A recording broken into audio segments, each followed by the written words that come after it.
nananampalataya siya. Pangalawa, kapag sumusunod siya sa Panginoon. Philippians chapter 2, verse 13. Yan yung mabuti, sabi niyan.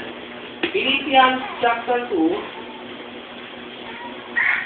verse 13. Ang sabi ganito. For it is God which worketh in you, both to will and to do of His good pleasure. Ang Diyos daw ang gumagawa sa atin para magnasa at gawin ang Kanyang kalooban. Yun, no? Lahat talaga sa Diyos. Nag-umpisa sa Diyos ang gawain ng kaligtasan, matatapos sa Diyos ang bahagi ng kaligtasan. Walang bahagi ang tao. Ni Kapitid, wala talagang bahagi ang tao. Eh, makikita natin dito mga kapatid, ay babala po ang Biblia. Panguling verse nating pag-aaralan ay sa Hebrew chapter 10. Sa Hebrew chapter 10, sundan po niyo mabuti, may nakalagay dyan, isang babala. Sa lahat ng mga pinili ng Diyos, tinubos ng dugo ni Kristo, binuhay na ng Diyos, nabor na gina, binuksan na ang kaisipan, binuksan pa ang puso, at pagkatapos nakita natin na nagtutulilas na ang katotohanan, pero ayaw sumunod o pasapok sa kapangyarihan ng Diyos, may babala po dyan ang author ng Hebreo. Sabi doon, Hebrew chapter 10. Basahin natin mula doon sa verse 26. Sabi ganito. For if we sin willfully, after that we have received the knowledge of the truth, that there remaineth no more sacrifice for sin. Alam niyo po, maraming pastor nagsasabi na ang tinutukoy daw dito ay hindi Kristiyano. Sasabihin ko sa inyo, Kristiyano ang tinutukoy dito. Yan yung mga words na sabi dito. For if we sin willfully, after that we have received, alin daw yung tinanggap? Yung knowledge of truth. Tandaan natin, ang hindi anak ng Diyos, hindi pwedeng tumanggap ng katotohanan. Amen? Ang may sakainan lang na tumanggap ng katotohanan ay yung mga hinirang ng Diyos, yung mga binuhay ng Diyos sa mga espiritual na kalagayan. Sabi doon, hindi mabuti. Verse 27, but a certain fearful looking for a judgment of very indignation, which shall devour the adversary. 28, he that despised Moses' law died without mercy under 2 or 3 witnesses. 29. Oh, of how much sorer punishment, suppose ye, shall he be so worthy, who hath trodden under the foot the Son of God, and hath counted the blood of the covenant, wherewith he was sanctified, and holy things, and hath thus despised unto the Spirit of grace. Yung buti, may nangit yan. Mayroon daw nakaabang na matinding kapahamakan doon sa mga taong yumura saan ng kanilang paa doon sa anak ng Diyos. Anong ibig sabihin dyan yung mga taong yumura sa paa na ito may kayang gawin ng unbeliever? Siyempre, hindi. Ang makagagawa lang noon ay yung mga Kristiyanong matapos tubusin ang dugo ni Kristo, yung nanonumbalik sa dating pamumuhay, na sinasabi ng Biblia sa Hebrew chapter 2, na muli niyong ibinibigay sa kahihiyan ang anak ng tao. Yung po ang ibig sabihin dito na tinatapakan natin siya, binawalang kabuluhan natin yung ginawa niya, parang muli natin siyang ibinibigay sa kahihiyan. Kaya sabi ng Biblia, wala nang pangalawang haing nakikira pa. Kaya mag-ingat. Ilay, kung may sabi dyan, sanctified. Binanal na tayo ng Diyos. Diba? Binanal. Kaya Kristiyano sila natin ito. 30. For we know Him that hath said, vengeance belongeth unto me, I will recompense, saith the Lord. And again, the Lord shall judge His people. Ang binabanggit dito ay tao ng Diyos. Amen? Kaya Kristiyano po ang context dito. 31. It is a fearful thing to fall into the hands of the living God. Nakakatakot daw yung mahulog ka sa kamay ng Diyos.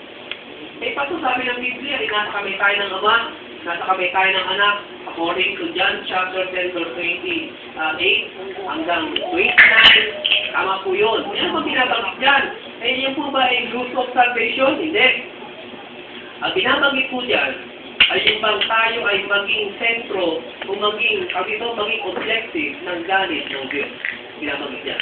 Yung pang tayo ay napatan ng mabigat na kamay ng Panginoon. 32. But call to remembrance the former days in which, after you were illuminated, you endure a great fight of affliction. Naliwanagan na ito mga tao dito Mga naliwanagan na, alam na yung katotohanan, alam na yung mali, nagdudumilat na ang katotohanan, pero nagpapatuloy sila sa paggawa ng kasalanan. Yun ang sinasabi ng Biblia na tatamaan ng parusa o ng pagbalot ng Diyos. Ang mga halimbawa po ng judgment ng Diyos na ginawa niya sa mga Kristiyano, yung kay Ananias at kay Sapphira, sa Gawa, chapter 5, beginning verse 1 and verse 4. Yung mag-asawang ito ay pinatay ng Diyos. Pag pinag-aralan ng 1 Corinthians, particular sa verse 11, makikita doon yung mga Kristiyano pinatay ng Diyos o gabi na natutulog. Dahil doon sa mga walang kaayusan na may proper na kanilang ginagawa. At marami pa po. Sa 1 Corinthians chapter 5, verse 1 hanggang verse 5, yung pinata doon na sabi ni Pablo, ibigay ang katawan ni Satanas upang ang kanyang espiritu ay maligtas sa panahon sa araw ng Panginoon. May judgment po mga kaibigan sa kapatid. Kaya ano yung sinasabi na walang pangalawang hain nakitira? Ibig sabihin mga kapatid, kasi binayaran na ng Panginoon Kristo yung ating minanang kasalanan. Yung kasalanan naman na natin kay Eva si Adan, na naging dahilan ng pagpunta natin o ng tao, ng lahat ng tao sa impyerno. Ang ating pong sinasabi ng Panginoon, wala ng pangalawang hain dahil matapos tayong bayaran ng Diyos yung ating minanang kasalanan, ang tao ay hindi maiiwasan na patuloy pa rin gagawa ng kasalanan. Ang sinasabi ko rin, makikita mabuti, hindi kasama sa binayaran ng dugo ni Kristo yung kasalanan na ginagawa natin ngayon at gagawin pa bukas at sa isang taon. Hindi po yun kasali.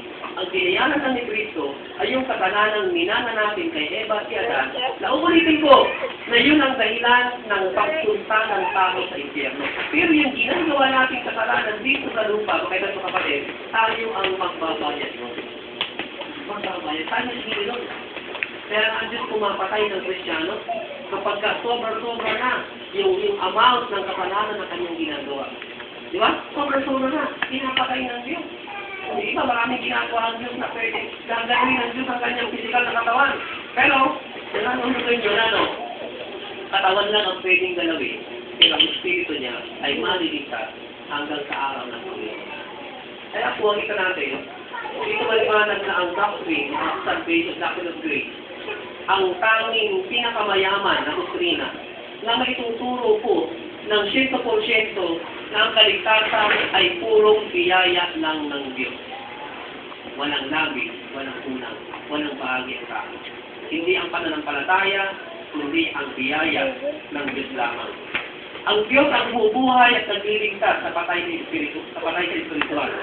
Ang mga lingkod ng Diyos, ang mga pastor, ang mga teacher, sila lang po ang umaakay sa mga iligtas ng Diyos para makapabuhay ng banal para sa kaluwalhati ng Diyos.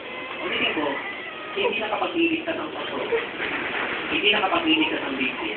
Ang nakapagliligtas ay yung kamatayan, pagkalibing, at pagkabuhay ng pagbuhay ni Kristo. 2 taon na ang nakalimutan. Yung ginawa po niya yun, sapat.